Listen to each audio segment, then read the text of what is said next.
આ સમયના સૌથી મોટા અને સળગતા સમાચાર સાબરકાંઠાના ઈડરમાંથી સામે આવી રહ્યા છે।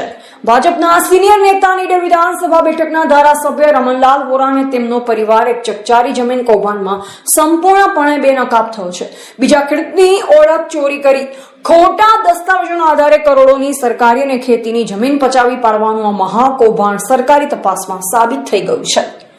ઈડરના મામલતદારે કાયદાનો કોરડો વીંજતા ધારાસભ્ય પરિવારે હડપેલ કરોડોની જમીન જપ્ત કરી શ્રી સરકાર કરવાનો ઐતિહાસિક હુકમ કર્યો છે। આ સમગ્ર કૌભાંડનો પર્દાફાશ કેવી રીતે થયો અને ધારાસભ્યએ કઈ રીતે સત્તાનો દુરુપયોગ કર્યો, જુઓ આ ખાસ અહેવાલમાં।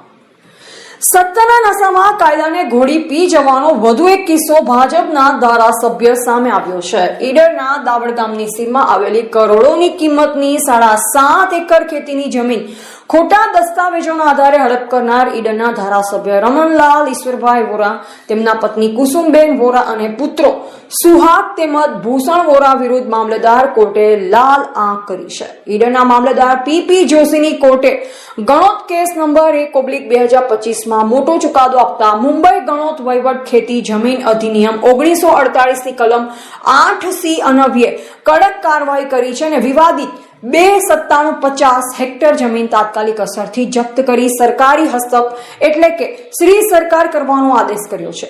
અમદાવાદના જાગૃત નાગરિક પ્રકાશભાઈ એલ પરમારે જ્યારે પુરાવા સાથે ઈડર મામલતદાર કચેરીમાં ફરિયાદ કરી ત્યારે આ આખો મહાકૌભાંડનો ભાંડો ફૂટ્યો।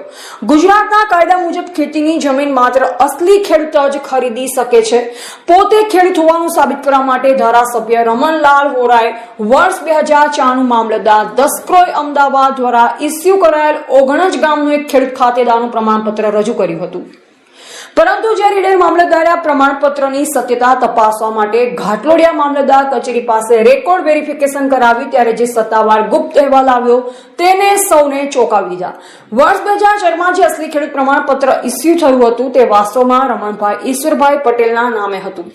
ધારાસભ્ય રમણલાલ ઈશ્વરભાઈ વોરાએ માત્ર પોતાના નામની સાધારણ સમાનતાનો વગદાર અને ગુનાહિત દુરુપયોગ કરી પટેલના પ્રમાણપત્રને પોતાનું વોરાનું પ્રમાણપત્ર ગણાવી સરકારી ચોપડે કરોડોની જમીન પોતાના નામે કરાવી લીધી હતી। એટલે કે અસલી ખેડૂતની ઓળખની સીધી ચોરી કરવામાં આવી હતી। ઈડરના મામલતદાર પીપી જોશીએ કાયદાનું શાસન સર્વોપરી રાખતા આખરી હુકમમાં સ્પષ્ટ કર્યું કે પક્ષકારો સરકારી દંડ ભરવામાં અને ખેડૂત હોવાના અસલી પુરાવા આપવામાં સદંતર નિષ્ફળ નીવડ્યા છે। આથી ગણોત ધારાની કલમ 84C મુજબ આ કરોડોની કિંમતની જમીનનું વેચાણ વ્યવહાર તદ્દન અમાન્ય રદ ઠેરવી તેને તાત્કાલિક અસરથી સરકારે જપ્ત કરી લીધી છે। સત્તાના જોરે ગરીબ કે બીજા અસલી ખેડૂતોના હક છીનવી લેતા નેતાઓ માટે આ ચુકાદો એક મોટો સબક છે। હવે જોવે રહેશે કે આટલા મોટા દસ્તાવેજી કૌભાંડ અને ઓળખની ચોરીમાં ધારાસભ્ય રમણલાલ વોરા સામે આગળ શું ફોજદારી ગુનો દાખલ થાય છે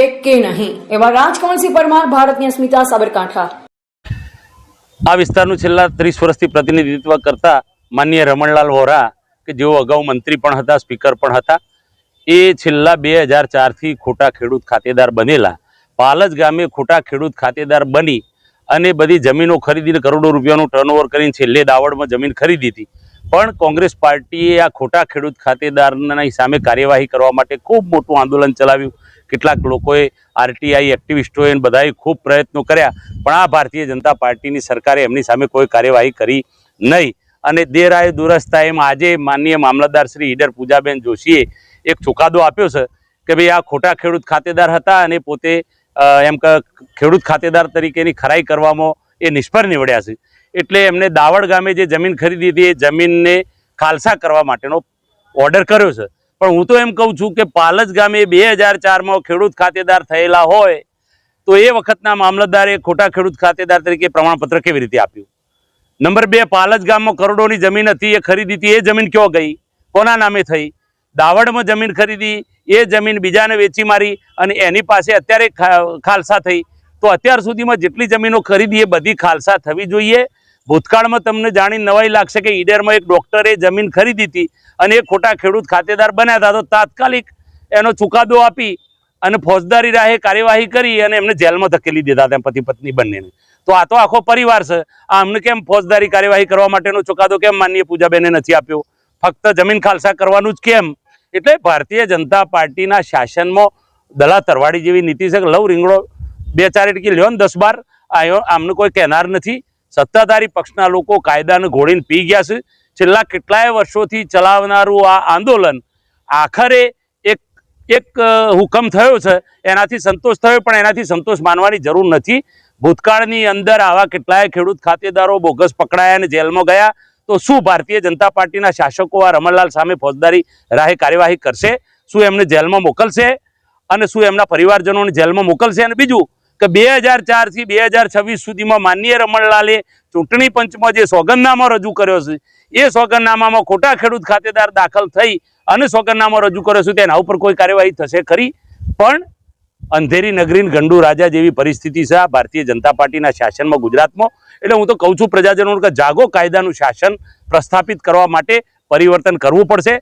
આ ભારતીય જનતા પાર્ટીના શાસકોના આશીર્વાદથી જ હજુ પણ રમણલાલ વોરા ધારાસભ્ય પદ ઉપર ટકી રહ્યા છે, નહીતર એમને ધારાસભ્ય પદ જોખમમાં મુકાવવું જોઈએ. એક મીનાક્ષી નટરાજન અમારા કોંગ્રેસ પક્ષના આગેવાન કે જેમના ઉપર કોઈ એફઆઈઆર નહીં, કોઈ નામ નહીં, એફઆઈઆરમાં નામ નહીં, જ્યુડિશિયલ મેજિસ્ટ્રેટ કોર્ટમાં એક માણસે ફરિયાદ દાખલ કરી લે આંદોલન દરમિયાન હાજર છે એવું, પણ એમાં પણ આરોપી તરીકે નામ નહીં, છતાંય જ્યુડિશિયલ મેજિસ્ટ્રેટ કોર્ટમાં જે અરજી કરેલી એ અરજીમાં સંભવિત ચહેરા તરીકે બતાવેલા, એના આધારે જો મીનાક્ષી નટરાજનનું ફોર્મ રદ થતું હોય તો રમણલાલ વોરા તો 2004 થી ખોટા ખેડૂત ખાતેદાર, તો એમનું ફોર્મ કેમ આજ સુધી રદ ના થયું? એમનું સભ્યપદ કેમ રદ ના થયું? અને એમને છાવરનારા અધિકારીઓ પર શું કાર્યવાહી થશે?